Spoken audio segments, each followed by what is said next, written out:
So I want to slowly begin documenting what it means to use my my Groovy Game Gear breakout board.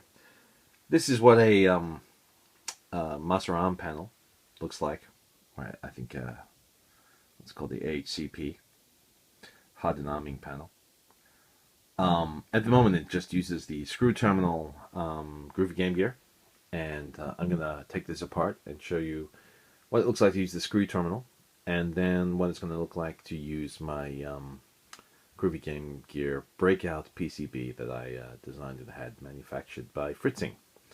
So I'll go ahead and pull this apart then. Alright, so I've pulled it apart now. I've taken out the screws basically, and I'm going to lift off the lid.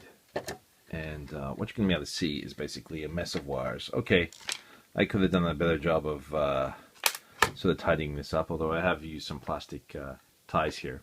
But you can see one of the laborious things about doing the screw terminal, or any other type of one in fact, is that you have to carefully screw all these ground connections together. So you can see there's a bit of a mess of wires, and I can see one has already actually come loose here from one of the terminals, I guess, when I opened up the box. And then you've got this whole mess of wires leading to each one of the screw terminals in the Groovy Game Gear. And so my sort of plan was to make this a little bit more modular, and that's why I designed that PCB board that acts as the breakout board. And the idea was to clean this up a little bit and have each one of these switches be able to plug directly into the PCB, and not have to rely on screw terminals. This would make it extensible too. I mean, if I wanted to repurpose this Groovy Game Gear, if I wanted to replace the Groovy Game Gear, it simply meant a matter of pulling it out of the PCB that I designed and replacing it with another one. And it's also flexible in that whether I have off switches or just on switches, I'll be able to use the various PCB connections to get that right. I guess it'll come a little bit clearer as I begin to pull this apart and show you the advantages of this breakout board, and how hopefully it'll make this a little bit cleaner than what it is now. Okay, so here I've unwired all the wires. This rat's nest of wires here from the Groovy Game Gear. And as I was explaining before, one of the tricky things is you know, I had to cut all these individual pieces of black wire to make sure that I could connect the ground from one switch to the other like that. The reason being, connecting the ground from each one of these switches to the ground on the Groovy Game Gear, you'd have, like, you know, I don't know, 10 or 12 different wires running back to the same screw terminal on the PCB on the Groovy Game Gear, and they might not all fit in either. So the idea was that you just wire up one terminal to the ground, and then you could attach every switch ground to that same, you know, to each other, to chain the ground around all the switches. Well, with my PCB, basically each switch will be on a small header, and I'm going to show that in the next step. And the PCB, each one of the header pins has a ground connection as well. So all you need is just 3 wires coming from this to a connector, which will connect onto the PCB, and you're good. And I'm hoping this is going to make things. It'll definitely make things extensible or extendable if I ever wanted to change the top of this and make it into a space sim panel, for example. I could just unscrew the top, or even just change the faceplate and add or remove switches as I want. But whether it'll make it tidy or not, well, that remains to be seen. But this is what this is for. This video is kind of documenting the process so that people can learn from it, I guess. So the next step will be to wire up the special headers, and I'll talk about that in a second. Okay, so this is an example of what a 3-pin connector is going to look like. So I have these, this is just a, let's see if I can focus this a little bit better. This is just a 3-pin header, okay? And what I've done is I've added 2 red wires on the outside for each one of the connections of a on, off, on switch. So you're going to have on the top and on the bottom there, and in the middle this is the ground part. So the idea is that it just connects to a switch like that, okay, with the black being in the middle and two connectors on each side of that switch. And then I just plug this part into the PCB. I've braided the cable a little bit just to make cable management just a little bit tidier. Of course, you could decide just to use cable ties on this, but I see braiding works just as fine. And yeah, so that's basically the core ID here. You attach these to your switch and just plug that into the PCB. If you ever need to change the switch or change the type of switch, so I want to change this from, say, an on-off-on, which it is now, to just a on-off switch, I just replace the switch and I could attach another, just a simple two-pole one, which looks like this, okay? And this would just be basically on-off, right?